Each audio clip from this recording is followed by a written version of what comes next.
कल वाणी चल रही थी 5 फरवरी सन 1967। तीसरे पेज की तीसरी लाइन में बात चल रही थी, आत्माएं जो अपवित्र बन गई हैं वो पवित्र कैसे बने, पहले तो वो शिक्षा लेनी चाहिए। बुलाते भी इसीलिए है ना, इसलिए हे पतित पावन आओ, आकर के क्या करो, पावन बनाओ। किसको पावन बनाओ? हमारी मन बुद्धि रूपी आत्मा को पावन बनाओ। मन बुद्धि रूपी आत्मा पावन बनाओ। आत्मा तो पवित्र ही होती है। शरीर अपवित्र होता है या आत्मा अपवित्र होती है? दोनों अपवित्र होते हैं। शरीर बदलने वाला है, तामसी बनता है। तामसी शरीरों के संग के रंग में आने से आत्मा भी तामसी बनती है और शरीर भी तामसी आत्माओं के संग के रंग में आने से तामसी बनते हैं। पहले शरीर तामसी बनते हैं कि पहले आत्मा तामसी बनती है?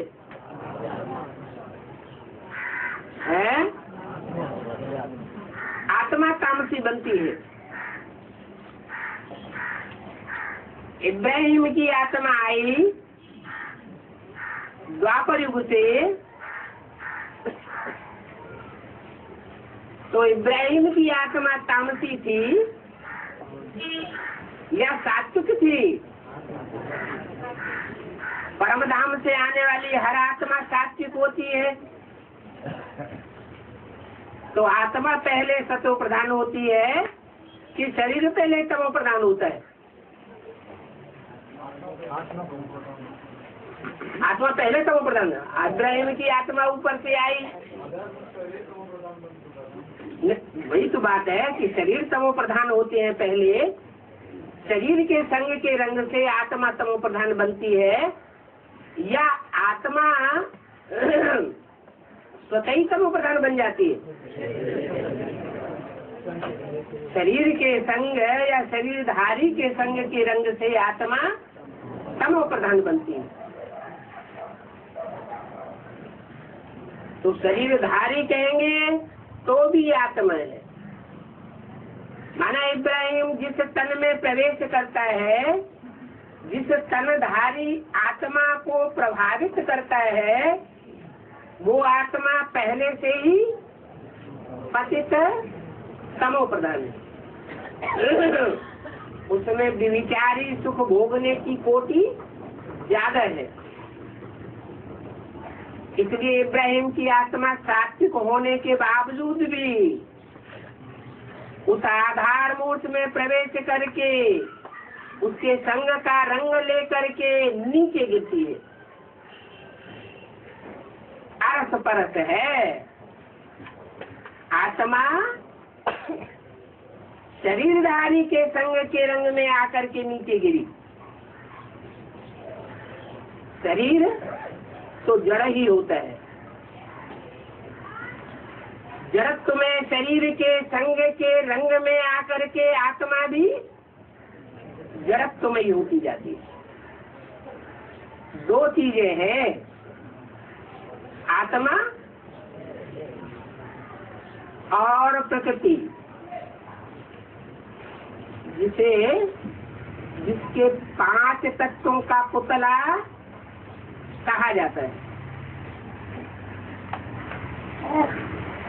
5 तत्वों का पुतला जिससे बनता है वो जड़ प्रकृति है। जड़त्वमयी प्रकृति स्वयं तमो प्रधान बनती है या कोई उसे तमो प्रधान बनाता है? सतयुग आदि में तो प्रकृति सतो प्रधान थी, त्रेता में भी सतो सामान्य थी, पर जड़त्व में ही प्रकृति को तामसी किसने बनाना शुरू किया? ऊपर से इब्राहिम आया, उसने तमो प्रधान बनाना शुरू किया। मना बाहर की दुनिया वालों का कोई दोष नहीं है, उनका उतना दोष नहीं है। दोष किसका है? जो भारत के अंदर है, पहले से ही जन्म लेने वाली आत्माएं हैं। सत्युग त्रेता में जो आत्माएं परमात्मा बाप से पहले पढ़ाई पढ़ती है,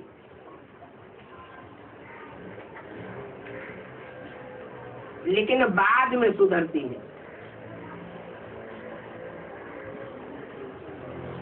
पढ़ाई पहले पढ़ती है, सुधरती बाद में है। उसका कारण क्या है? उनको लंबा टाइम क्यों लगता है?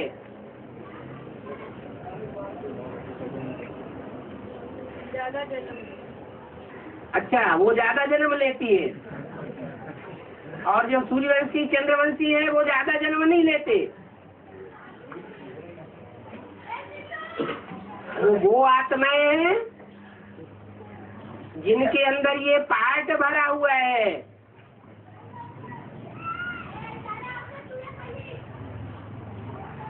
कि वो कन्वर्ट हो जाती है।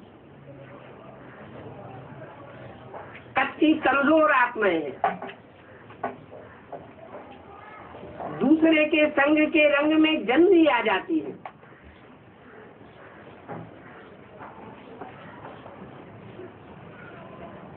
आत्मा मनन चिंतन मंथन वाली होगी, बुद्धि में तीक्ष्ण होगी, तो आगे पीछा सोचेगी, अपना भला बुरा सोचेगी, अपने को नीचे नहीं गिरने देगी, अपने संगी साथियों को नीचे नहीं गिरने देगी। और जितनी ही आत्मा जड़त्व में ही होगी, उतना आगा पीछा नहीं सोचेगी। परम धाम में तो सब आत्माएं रहती हैं, सब आत्माएं चैतन्य कही जाती हैं। फिर कोई आत्माएं ऊंची ऊंची स्टेज में रहने की स्वभाव वाली होंगी, और कोई आत्माएं नीचे नीचे की स्टेज में रहने की स्वभाव वाली होंगी। इस सृष्टि का जब विनाश होता है, आत्माएं इस जड़ प्रकृतिमयी पृथ्वी के आकर्षण को छोड़ करके परम धाम वापस जाती है, तो सबकी दूरी जड़त्वमयी प्रकृति से एक जैसी होती है या नीचे ऊपर होती है? सुप्रीम सोल सबको क्रॉस करके रहता है और सबको परिधि में लेकर के रहता है। क्यों?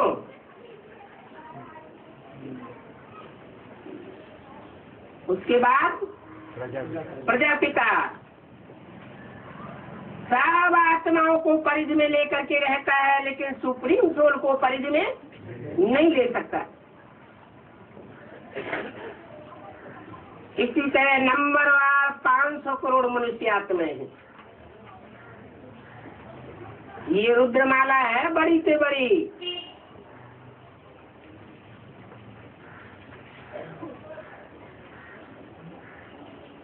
कोई 5 तत्वों की पृथ्वी से बहुत दूर परे से परे रहने वाली है, और कोई कितना भी पुरुषार्थ करती है तो भी धरणी के नजदीक ही रहती है। इसका कारण क्या है?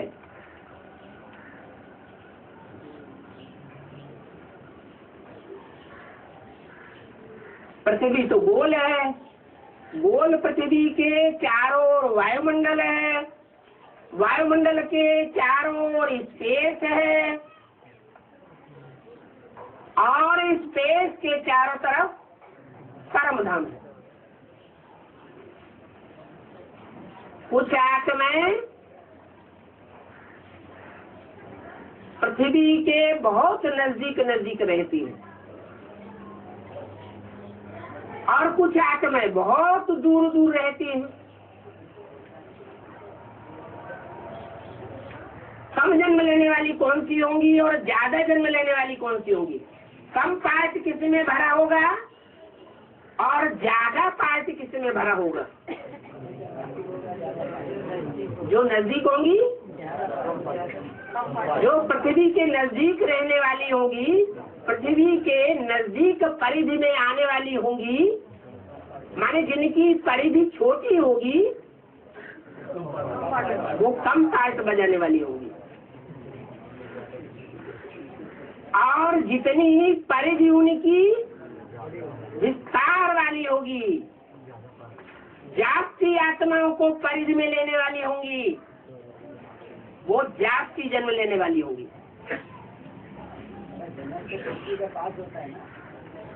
जन्म होता है लेकिन वो पावर उनमें भरी रहती है, वो पावर आत्मा में परमधाम में मर्ज रहती है। बुद्धिमानों की बुद्धि सुप्रीम सोल परे से परे कहा जाता है। परे से परे का मतलब क्या हुआ?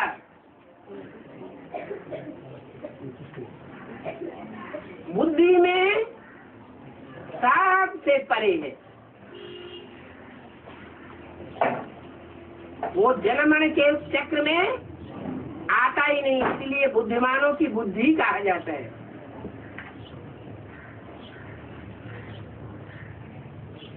बुद्धि में जितनी जाती तीक्ष्णता, उतना दूसरी आत्माओं को अपनी परिधि में लेने वाली होगी, और बुद्धि जितनी ही मंद होगी उतनी जाती आत्माओं की परिधि में रहने वाली होगी। इस सृष्टि रूपी रंगमंच की जो 500-700 करोड़ भी आत्मा होगी, मनुष्य आत्मा, वो मनुष्य होगी या कीड़े मकोड़े नस्ल होगी? मनुष्य तो होगी, लेकिन मन बुद्धि की पावर कीड़े मकोड़ों में सल होगी।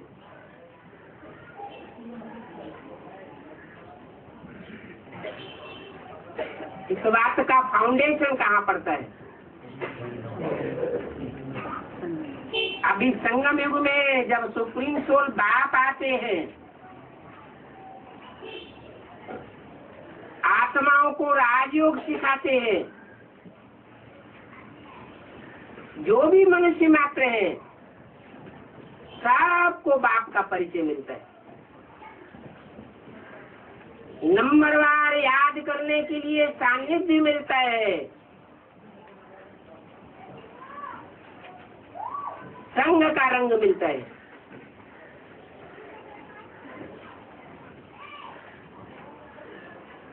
सब मनुष्य 10 इंद्रियों वाले, 9 इंद्रियों वाले हैं।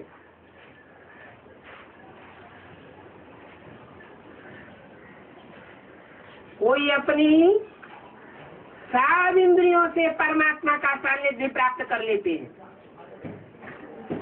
और जास्ती से जास्ती सानिध्य प्राप्त करते हैं, और कोई आत्माएं कम सानिध्य प्राप्त करती है।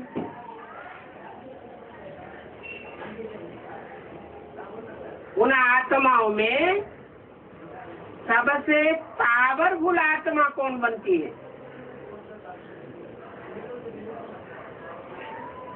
जो जास्ती से जास्ती सानिध्य प्राप्त करती हो, है जगदम्बा। जगदम्बा सारे जगत की अम्बा है। उसे गीता माता कहो, प्रकृति माता कहो, क्या नाम? प्रकृति, रचना, प्रकट रूप से जिसकी रचना की गई,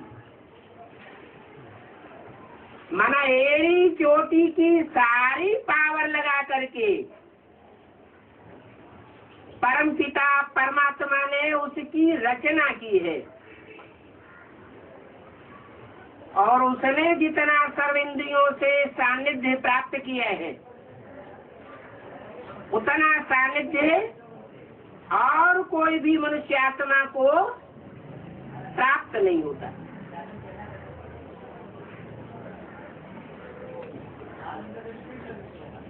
अच्छा, वो तो जगत माता है, राजमाता का पद पाती है।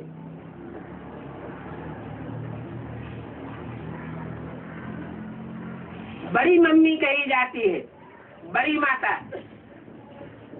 बड़ी मम्मा। उसके मुकाबले छोटी मम्मी का पद बड़ा है या बड़ी मम्मा का पद बड़ा है? बड़ी मम्मा का पद बड़ा है और छोटी मम्मी का पद नीचा है, क्योंकि परमात्मा बाप आकर के पढ़ाई पढ़ाते हैं कि नर से नारायण बनना है, नारी से लक्ष्मी बनना है।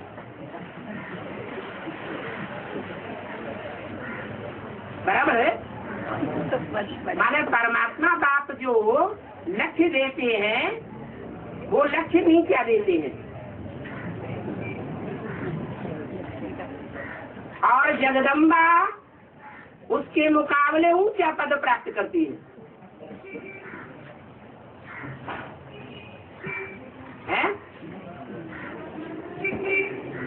अरे बाप जो पढ़ाई पढ़ाएंगे, ऊंची पढ़ाई पढ़ाएंगे, ऊंचा लक्ष्य देंगे या नीचा लक्ष्य देंगे? बाप तो जरूर ऊंचा लक्ष्य देंगे। ऊंचा लक्ष्य है कि नर से नारायण बनना है, नर से नारायण बनने की पढ़ाई पढ़नी है, और नारी से लक्ष्मी बनने की पढ़ाई पढ़नी।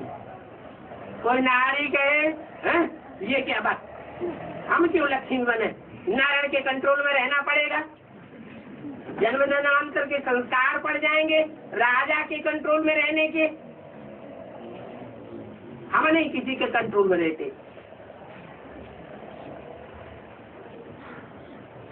तो ये श्रेष्ठ विचार धारणा है या नीची धारणा है? क्यों ये धारणा नीची क्यों है?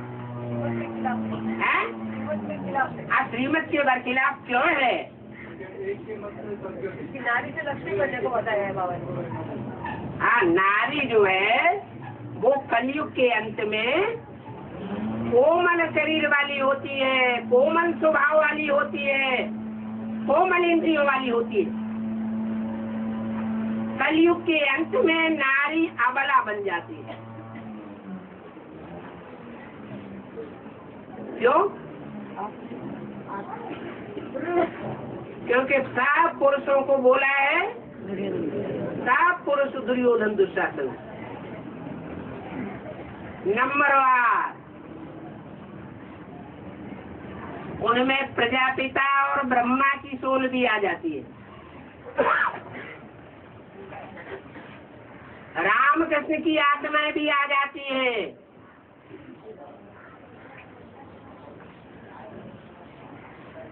अगर राम की आत्मा में सुप्रीम सोल शिव का आदेश ना माना जाए तो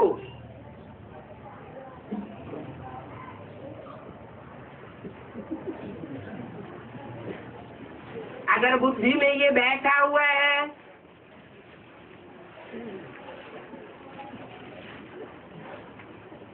कि राम में वो निराकार राम प्रवेश है, तो जैसी दृष्टि वैसी देखने वाले की सृष्टि बनती है। लेकिन ये बात सदैव याद नहीं रहती, इसलिए राम भी रावण बनता है और कृष्ण भी कंस बनता है।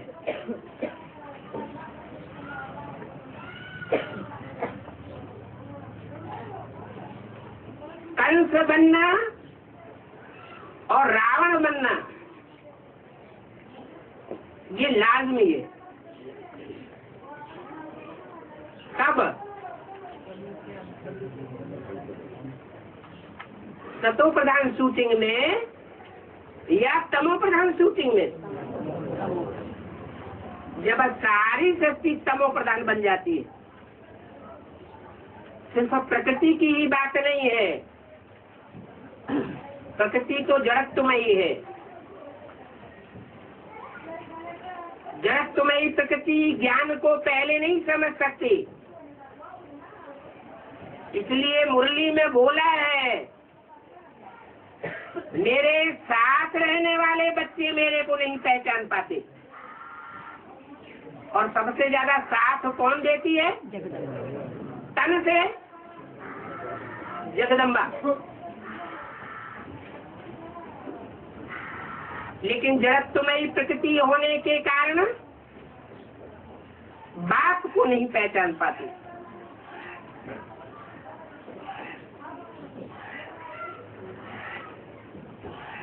कारण क्या होता है?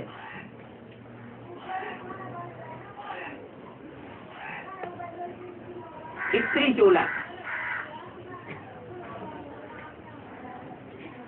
माताएं, माता का जो शरीर है वो कलयुग के अंत में चाहे कन्याएं हो चाहे माताएं हो अबला बन जाती है। वो तब तक अबला है जब तक सुप्रीम सोल बाप के साकार स्वरूप को पूरा पूरा नहीं पहचानती, दूसरों के प्रभाव में आती रहती है।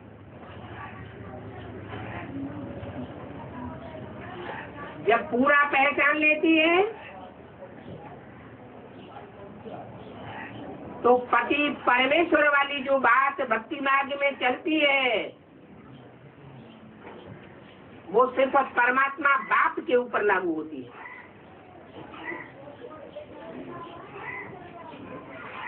परम ईश्वर का मतलब ही है, ईश्वर माना शासन करता।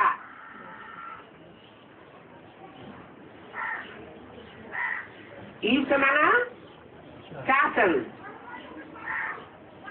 और परमेश्वर माने परम शासन करता।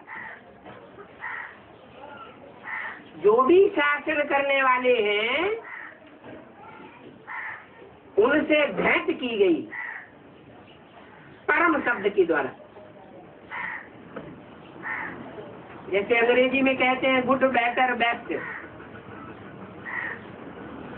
माना बेस्ट एक होगा या अनेक होंगे? एक होगा। ऐसे ही परम शब्द आता है। परमेश्वर है परम शासन करता।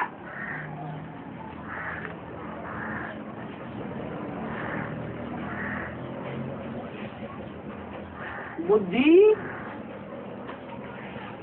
या मन बुद्धि रूपी आत्मा दूसरों से प्रभावित होने की आदि हुई पड़ी है तो बुद्धि में 5 पतियों की बात आ जाती है। मुरली में आया है, तुम सब द्रौपदियां हो, तुम सब सीताएं हो।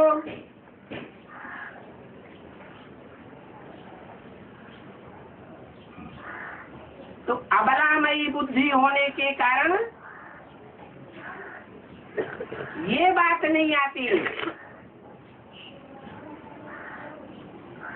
कि ये द्रौपदी और सीता बनने का लक्ष्य बाबा ने हमको नहीं दिया है। सीता बनने का लक्ष्य दिया है क्या? द्रौपदी बनने का लक्ष्य दिया है क्या? लक्ष्य क्या दिया है? नारी से लक्ष्मी बनने का लक्ष्य दिया है। वही श्रेष्ठ से श्रेष्ठ पद है। क्यों? कन्या माताओं के लिए श्रेष्ठ से श्रेष्ठ पद क्यों है वो?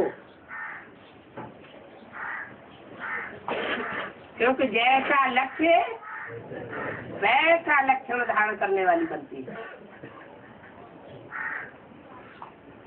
लक्ष्य नारी से लक्ष्मी बनने का है तो लक्ष्मी किसके अधीन है? लक्ष्मी तब ही बनेगी जब नारायण से धन लेगी। भक्ति मार्ग वालों के लिए तो स्थूल धन की बात हो जाती है और ज्ञान मार्ग वालों के लिए ज्ञान धन की बात हो जाती है। माना ज्ञान धन का क्रिएशन लक्ष्मी नहीं करती है,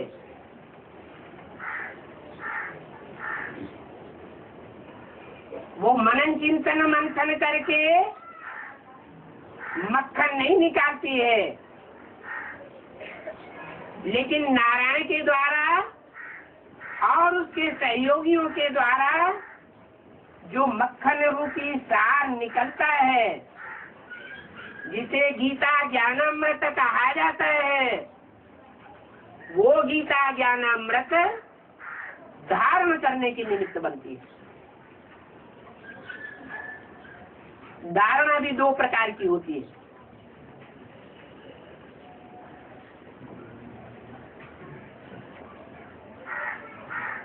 रावण के अंदर ज्ञान की धारणा होती है या नहीं होती है? नहीं होती। धारणा तो होती है। यादगार में जैसे ब्रह्मा के हाथों में वेद शास्त्र दिखाए जाते हैं, वैसे रावण के हाथों में भी वेद शास्त्र दिखाए गए। हाथ में ना बुद्ध रूपी हाथ में वेद शास्त्र दिखाए गए। वेद शास्त्र ज्ञान की निशानी है। तो ऐसा नहीं कि रावण प्रकांड विद्वान नहीं था,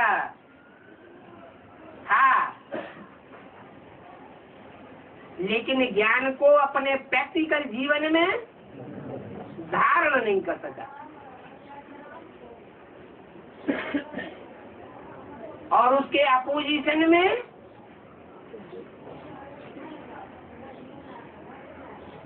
लक्ष्मी का पार्ट है। लक्ष्मी ज्ञान को धारण नहीं करती है, माने वजन नहीं ढोती है जैसे रावण वजन ढोता था। क्या करती है? वो जितना जितना नया नया मिलता जाता है, तुरंत तुरंत नए नए माल को सप्लाई करती जाती है। जो भी नया पॉइंट मिले, जो भी संगी साथी हैं, उन संगी साथियों में सप्लाई कर देना। तो उससे क्या होगा? अपना ज्ञान बढ़ता चला जाएगा। दिन दूना रात चौगुना बढ़ता है।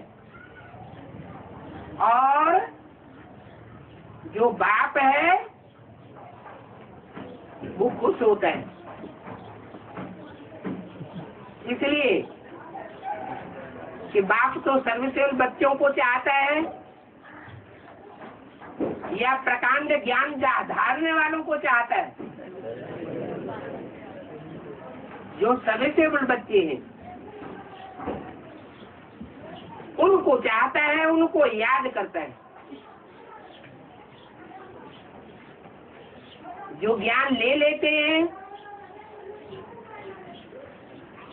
और दूसरों को अपने अंडर में करने के लिए ज्ञान सुनाते रहते हैं ताकि हमसे प्रभावित हो जाएं।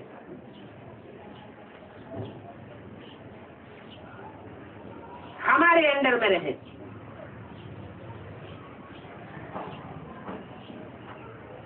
तो ऐसी आत्मा ज्ञान का दुरुपयोग करती है या सदुपयोग करती है?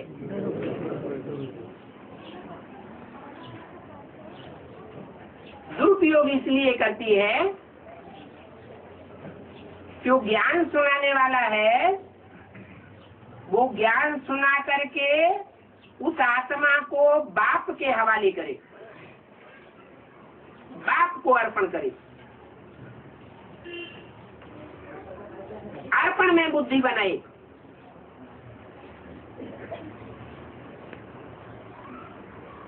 बाप को अर्पण न करके अपनी ओर जो आत्माएं आकर्षित कर लेती है वो धर्म गुरुओं की लिस्ट में चली जाती है। धर्म पिताएं भी ज्ञान लेते हैं, संगम युग में ईश्वरीय ज्ञान लेते हैं, पावरफुल आत्माएं बनती है। फिर वो विधर्मी क्यों बन जाते हैं? क्या कारण है?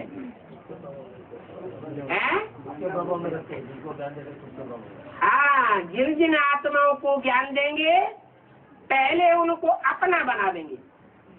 पहले क्या, बाद में भी नहीं उनका लक्ष्य रहता है कि ये आत्माएं बाप की बने। अंत तक उन आत्माओं के ऊपर अपना कंट्रोल रखना चाहिए। हठी होते हैं, हठ योगी होते हैं, अपनी हठ पर पक्के रहते हैं। चाहे संसार के सामने उन्हें बिल्कुल झूठी बात को अपनाना पड़े। दुनिया का सबसे बड़े से बड़ा झूठ क्या है? बाप को सर्वव्यापी कहना दुनिया का बड़े से बड़ा झूठ है। वो क्या साबित कर देते हैं कि बाप सर्वव्यापी नहीं है। बाप वो ये साबित नहीं करते कि बाप सर्वव्यापी नहीं है। वो साबित करते हैं कि बाप मेरे में भी है और जो भी अच्छे अच्छे पुरुषार्थी हैं उन सब में बाप समाया हुआ है। सबको बाप साबित करते हैं। कहते हैं मेरे में भी बाप है, तेरे में भी है, लेकिन तुम इतने ऊंचे पुरुषार्थी नहीं हो। मैं ऊंचा पुरुषार्थी हूँ। तो मैं ऊंचा पुरुषार्थी हूँ ये साबित कर देना माने सुप्रीम सोल की प्रॉपर्टी मेरे हक लगी है। मैं तुम्हारे ऊपर अथॉरिटी चलाने वाला हूँ। अथॉरिटी चलाना माना ईश्वरत्व कायम करना, ईश्वर बनना, शासन कायम करना।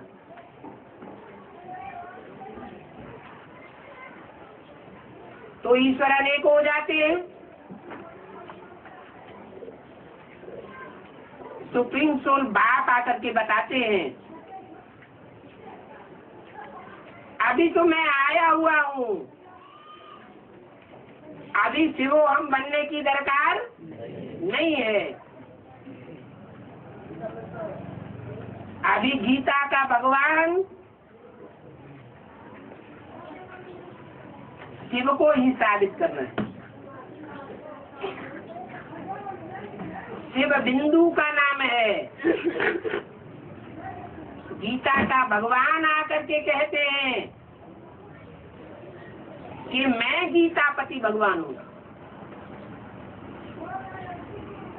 बिंदी कभी पति नहीं बनती है।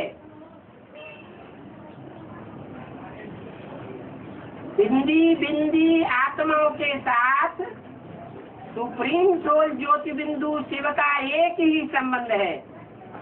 कौन सा? बिंदी बिंदी आत्माएं बच्चे, बच्चियां भी नहीं, और सुप्रीम सोल बाप, बाप है। दूसरे संबंध तब ही बनते हैं जब कोई शरीरधारी में प्रवेश करे। तो ढेर सारे संबंध बन सकते हैं। बाप आकर के पढ़ाई पढ़ाते हैं कि मेरे साथ सर्व संबंधों का अनुभव किया जा सकता है। जिस संबंध की अनुभूति करने में अभी संगम युग में कमजोर बने रहेंगे, तो उस संबंध की अनुभूति करने के लिए जन्म जन्मांतर तड़पते रहेंगे। ये फाउंडेशन अभी पड़ता है और किसी युग में, किसी जन्म में नहीं पड़ता। तो ज्योति ज्योति बिंदु जो आत्माएं हैं वो सात सजनियां तब बनती हैं जब अपने को देहधारी समझती है, देह का आधार लेने वाली हैं, देह भानी बनती है। तो कही जाती है तुम सब सीताएं हो। सीताएं माने रावण की जेल में आसानी से आ जाने वाली। सीता साथी है ठंडे स्वभाव वाली, शीतल। तुम सब शीतलाएं हो। क्या शीतला ही हमेशा बना रहना अच्छा है?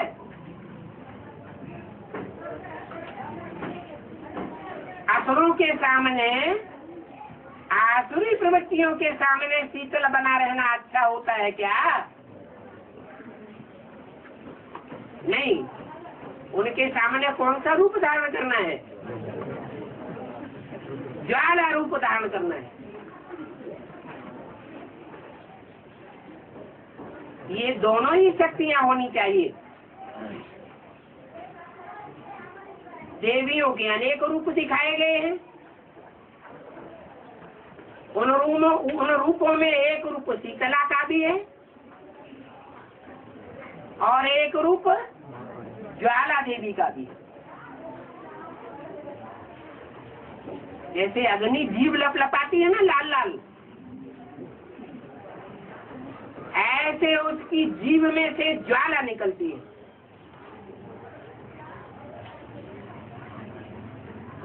दुर्गुणों को नाश करने वाली ज्वाला निकलती है।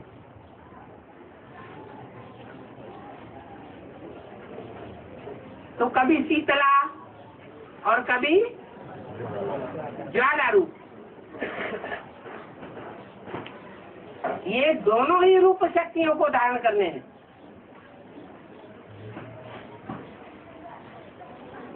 परंतु माताएं ममतामयी होती है।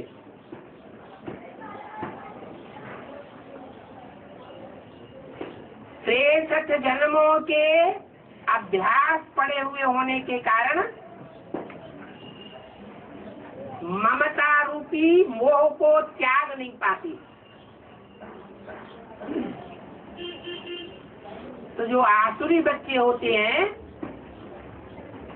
वो माँ के ऊपर कंट्रोल करने वाली बन जाती है।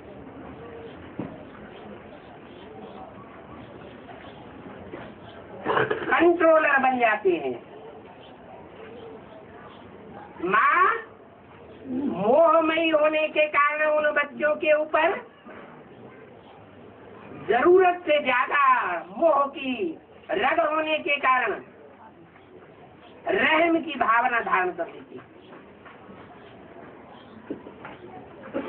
ये फाउंडेशन अभी संगम युग में पड़ता है माताओं के द्वारा। कि माताएं विकराल रूप धारण नहीं कर पाती। माता का स्वभाव शाकाहारी होता है। माता होती है शाकाहारी और बाप होता है निराकारी। इसका मतलब ये नहीं है कि सभी बाप 100% निराकारी होते हैं और सभी माताएं 100% शाकाहारी होती है। नहीं, जो देवभान का मादा है वो स्त्री चोले में पुरुषों के मुकाबले जास्ती होता है। तो शाकाहारी भाव होने के कारण वो कमजोरी आ जाती है।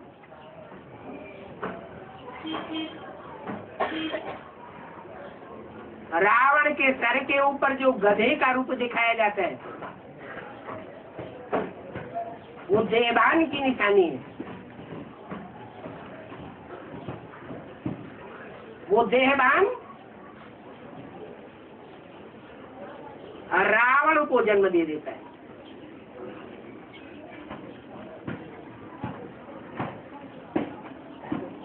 अगर वो रावण का सर जो 10 सिर दिखाए जाते हैं उनके ऊपर का जो सर है गधे का,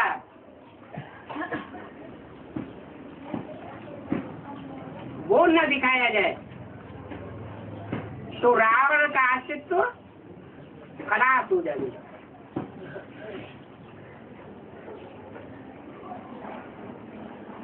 उस गधे की रहबरी में वो 10 सिर पनपते रहते हैं। 10 सिरों में राम का सिर भी कभी नंबर लेता है या नहीं लेता है? लेता है ना? कब? कलयुग अंत की जो शूटिंग होती है उस टाइम में, चारों युगों की शूटिंग में नहीं, सिर्फ कलयुग अंत की शूटिंग में। मान लो सन 36 हुआ तो सन 36 में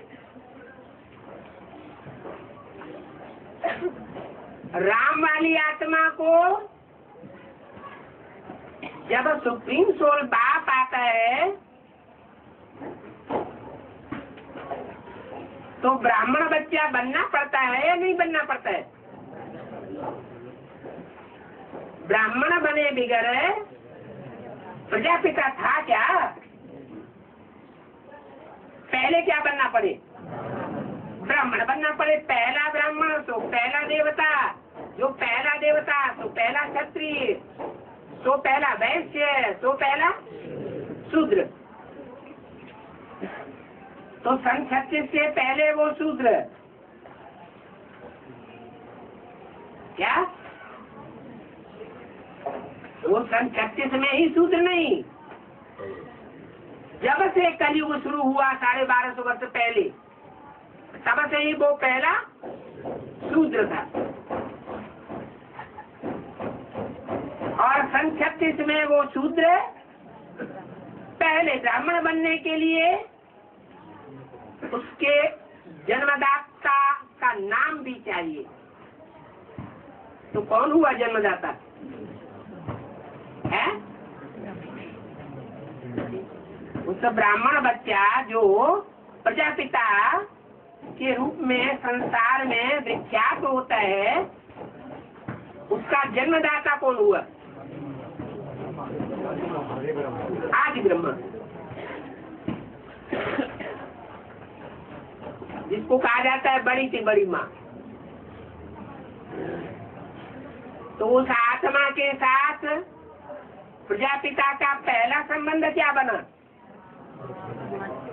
इस सत्य रूपी रंगमंच में पहला संबंध क्या हुआ? है? बच्चा, वो माता हुई, वो बच्चा हुआ। माता गुरु भी बन गई।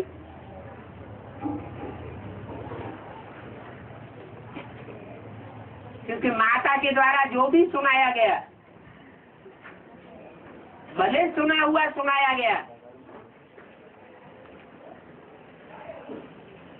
सुना हुआ सुनाया गया, या कुछ अपने अंदर से क्रिएट करके सुनाया गया, सुना हुआ सुनाया गया, तो काहे की शूटिंग हुई? भक्ति मार्ग की शूटिंग हुई। तो पहला भक्त कौन बना है? बोलो, पहला भक्त कौन बना है? कोई कहता है जगत माता, कोई कहता है प्रजापिता है, आदि ब्रह्मा, कोई कहता है प्रजापिता।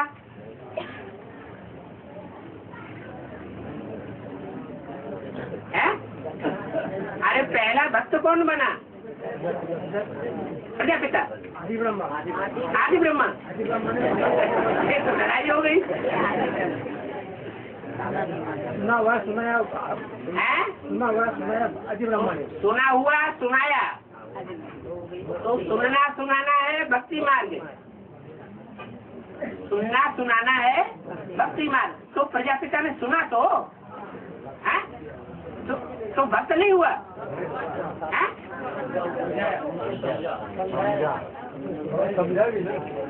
हाँ, ये भी तो हो सकता है कि कोई सुनने के साथ ही साथ समझ जाए, और कोई ऐसे होते हैं कि सुनने के साथ ही साथ समझ में नहीं आता। जैसे ये ईश्वरीय ज्ञान भी है, कोई आत्मा ऐसी भी आती है सामने जिनको सुनाना शुरू करो फट से कैच करती है या नहीं? तो बाबा कहते हैं ये हमारे कुल का है, ये तुम्हारे कुल का है, तो थोड़ा भी सुना देंगे झट कैच कर लेगा। तो ज्ञानी आत्मा हुई या भक्त आत्मा हुई? ज्ञानी आत्मा हुई। तो सुप्रीम सोल शिव जब परम धाम से आते हैं तो अकेले आते हैं या ज्ञान, भक्ति और वैराग तीनों की त्रिवेणी लेकर के आते हैं? तीनों प्रकार के बच्चों को लेकर के आते हैं। शिव ज्योति बिंदु अकेला नहीं आता, अकेला जन्म नहीं लेता, प्रत्यक्षता रूपी जन्म भी अकेला नहीं होता, एक मूर्ति से भी प्रत्यक्ष नहीं होता, दो मूर्तियों से भी पूरा प्रत्यक्ष नहीं होता। कितनी मूर्तियां चाहिए? 3 मूर्तियां चाहिए। अभी भी 3 मूर्तियां रंगमंच पर मैदान में नहीं आई है, इसलिए अभी भी प्रत्यक्षता नहीं हुई है।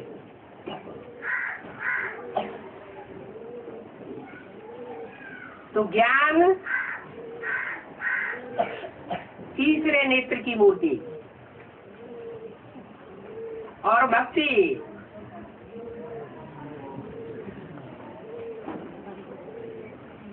जो 3 पुरियों में नीचे मूर्ति बैठी हुई दिखाई गई है संसार सागर की ओर,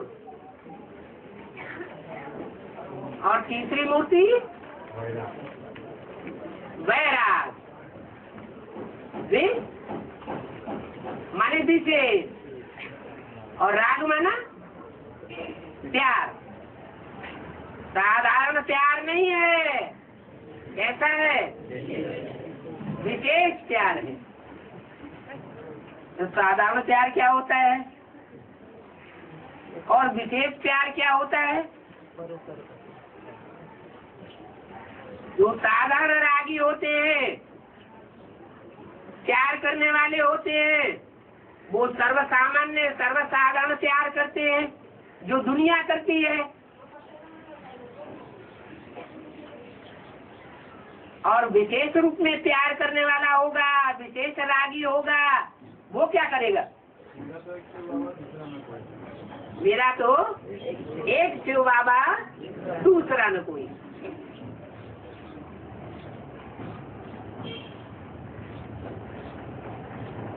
तो एक शिव बाबा, जब शिव बाबा कहा जाता है तो साकार होना चाहिए या निराकार होना चाहिए? दोनों का मेल होना चाहिए। तो वैरागी के लिए भी पक्का वैरागी तब कहा जाएगा जब साकार और निराकार का जो मेल है उसको भी पहचानने वाला हो। यज्ञ के आदि में पहचानने की बात नहीं है। तीनों मूर्तियों में से एक मूर्ति के अलावा और कोई ने भी सुप्रीम सोल बाप के उस स्वरूप को नहीं पहचाना, जिसके लिए बोला है अलग को मिला अल्लाह और बे को मिली बादशाही। बादशाही या गदाही? क्यों?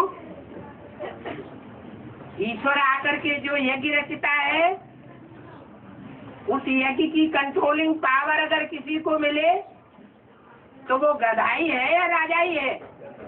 क्यों? हाँ, राजाई की अगर बात बुद्धि में आती है तो मनमना भव नहीं हुआ। क्यों? क्योंकि बाप कहते हैं मैं तुम बच्चों का ओबीडेंट सर्वेंट बन करके आता हूँ। तो बाप के अंदर तो ये भाव है कि बच्चों का ओबीडेंट सर्वेंट बन करके आता है और बच्चों के अंदर राजाई का भाव पैदा हो जाता है, कंट्रोलर बन करके बैठने का भाव पैदा हो जाता है। तो मनमना भव नहीं कहा जा सकता। जो बाप का संकल्प तो बच्चों का संकल्प नहीं कहा जा सकता। बस यहाँ से ही रावण की रावणियत शुरू हो जाती है।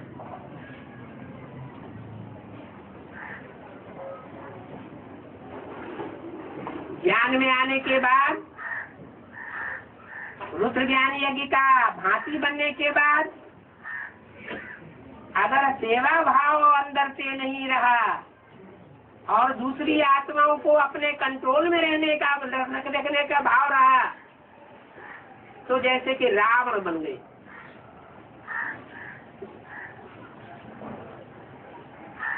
त्रेसठ जन्म मनुष्य आत्माओं ने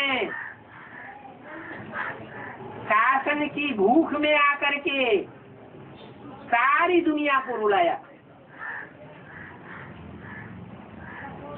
मनुष्य ने जो भी शासन किया वो शासन रावण राज्य लाने का निमित्त बना या राम राज्य लाने का निमित्त बना? रावण राज्य आया।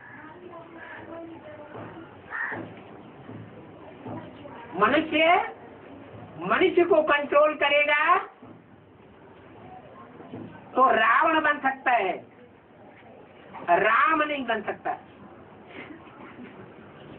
इसलिए भक्ति मार्ग की परंपरा में आज भी 33 करोड़ देवताओं में से एक ही देवता है जिसको स्वतंत्रता का सम्राट माना जाता है। स्वतंत्र हो और स्वतंत्र रहने दो। ज्ञान में आने का मतलब क्या है? भले मुरली में बोला हुआ है कि अपनी रचना को अपने कंट्रोल में रखना चाहिए। पहली रचना कौन है?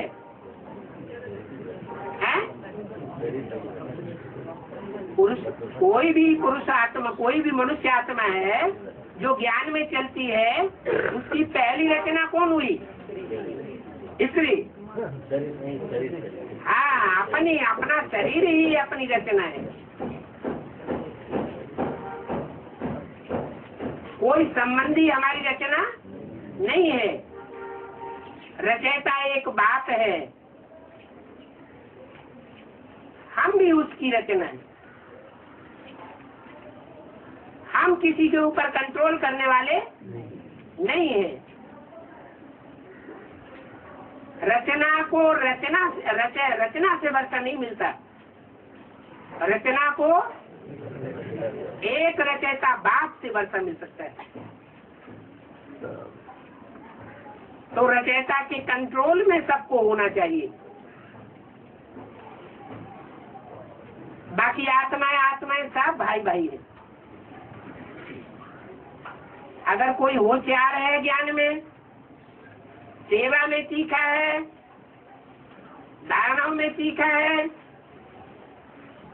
याद में भी सीखा है, एकाग्रता की पावर ज्यादा है, तो वो इन पावर्स को धारण करके दूसरों के ऊपर कंट्रोल न चलाए। कोशिश करे कि जो भी संगी साथी आत्माएं हैं वो आप समान बने। आप समान बनाने के बाद फिर बाप समान बनाने का पुरुषार्थ करना है।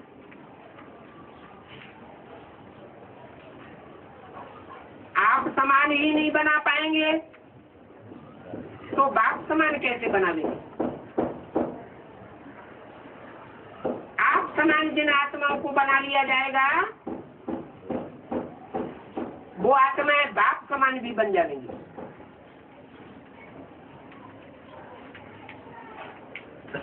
बाप है सूर्य, तो बच्चों को भी क्या बनना है? सूर्यवंशी बनना है। तो सूर्यवंशी खुद बनना है और दूसरों को भी बनाना है। अगर चंद्रवंशी का नशा आता है,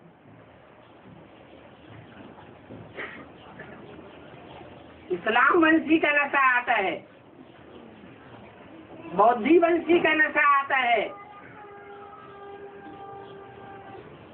तो इसका मतलब हुआ कि हम बाप समान बनने की चेष्टा करने वाले नहीं है।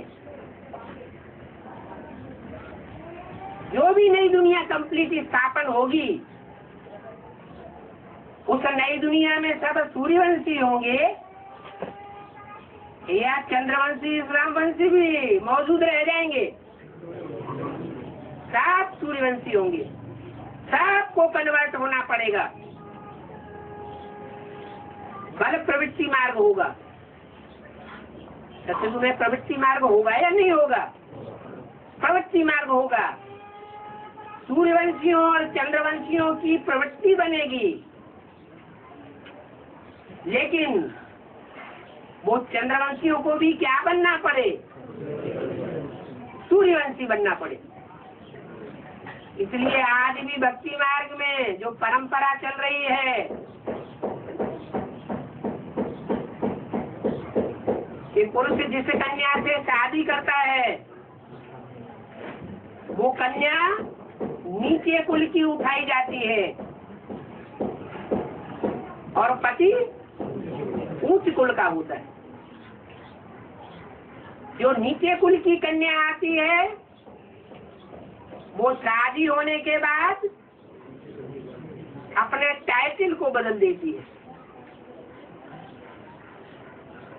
जो पति का टाइटल तो पत्नी का टाइटल बनता है।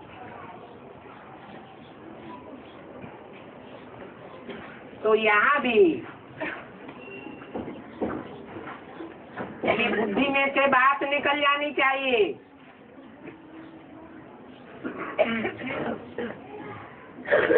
कि हमने अमुक धर्म का चोला पहना हुआ है, हम अमुक धर्म की आत्मा है, तो ठीक है। सूर्यवंशी आत्माएं आखिरी जन्म में आकर के नीचे गिरती हैं, दूसरे धर्मों का लबादा ओढ़ लेती है, छिलका चढ़ जाता है, लेकिन वो छिलका सतयुग में काबिज नहीं रहेगा, वो देवान का छिलका है। जो आत्मा अभिमान का छिलका नहीं है, कोई भी आत्मा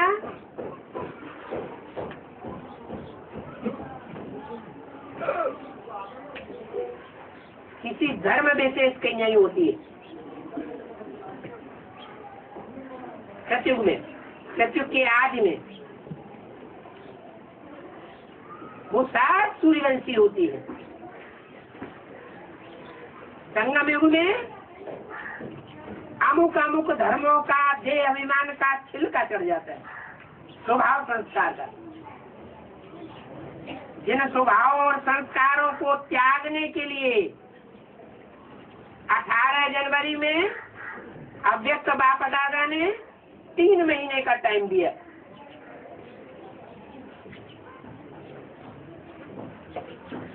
ये 63 जन्म के स्वभाव संस्कार इस आखिरी जन्म में त्यागने। जो पहले त्यागन करेंगे वो परम धाम में ऊंची सी ऊंची स्टेज में स्थित रहने वाली आत्माएं बनेंगे, और जो बाद में त्यागन करेंगे वो परम धाम की नीची स्टेज में आने वाले बनेंगे। बल सतयुग के आज में 9 लाख आत्माएं होती हैं, लेकिन उन 9 लाख बीजों में सब नंबरवार हैं। आधे तो पक्के चंद्रवंशी बन जाते हैं संगम युग में, और आधे पक्के सूर्यवंशी बन जाते हैं संगम युग में। जो पक्के चंद्रवंशी बनते हैं, चंद्रवंश के संस्कारों को त्याग नहीं पाते हैं। ज्ञान चंद्रमा ब्रह्मा ही हमारा सब कुछ है, वही हमारा बाप जी के सदगुरु है, वही गीता का भगवान है साकार में सृष्टि पर। उसके अलावा कोई भी गीता का भगवान और कोई साबित नहीं हो सकता है। जिनकी बुद्धि में अंत मते तो ये गति बैठ जाती है, तो उन आत्माओं को अपना शरीर छोड़ना पड़ता है। शरीर छोड़ने के बाद सूक्ष्म शरीर के बंधन में रह करके जो असल सूर्यवंशी आत्माएं हैं, बच्चों को जन्म देने वाली आत्माएं सतयुग में, उनमें प्रवेश करके लंबे समय तक पार्ट बजाना पड़ता है, उनका सहयोगी बनना पड़ता है। क्योंकि साकार शरीर के बंधन में बंधी हुई आत्मा ज्यादा पावरफुल होती है, या साकार शरीर का बंधन जिसका टूट चुका है, सिर्फ सूक्ष्म शरीर का बंधन बंधा हुआ है, वो ज्यादा पावरफुल होती है। सूक्ष्म शरीर के बंधन में रहने वाली आत्मा ज्यादा पावरफुल होती है। तो वो ज्यादा पावरफुल आत्माएं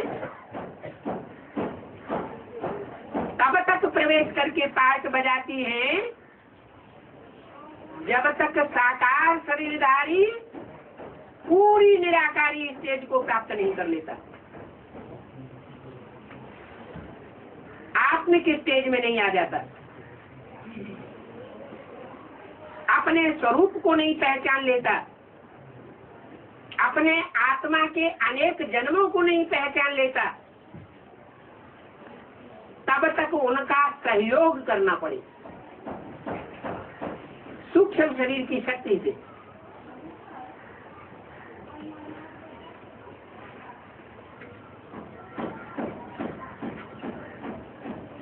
उसका स्वरूप दिखाया गया है।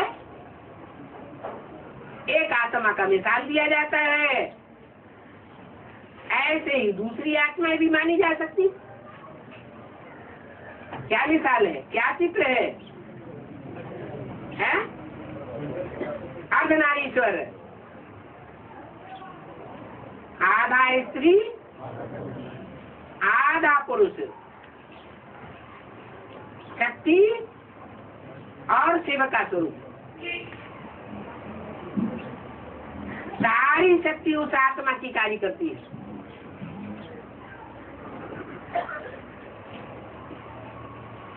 साकार शरीरधारी बंधन में बंद करके रहता है,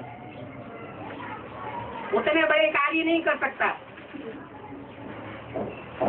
सूक्ष्म शरीरधारी अभी अभी यहाँ प्रवेश करके कार्य कर सकता है, अभी अभी दूसरे बच्चों में प्रवेश करके कार्य कर सकता है। तुम बच्चों में मम्मा बाबा प्रवेश करते हैं,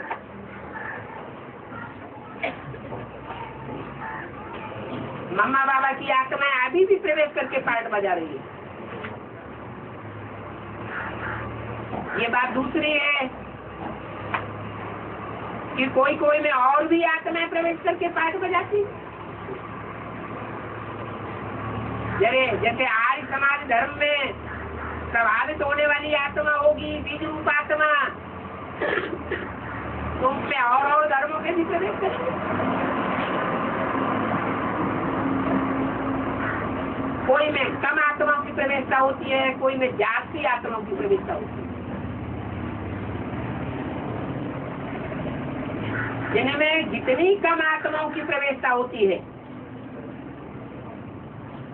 वो उतने ही श्रेष्ठ धर्म की आत्मा साबित होगी,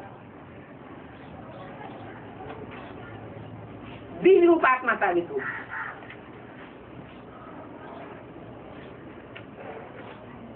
ओम शांति।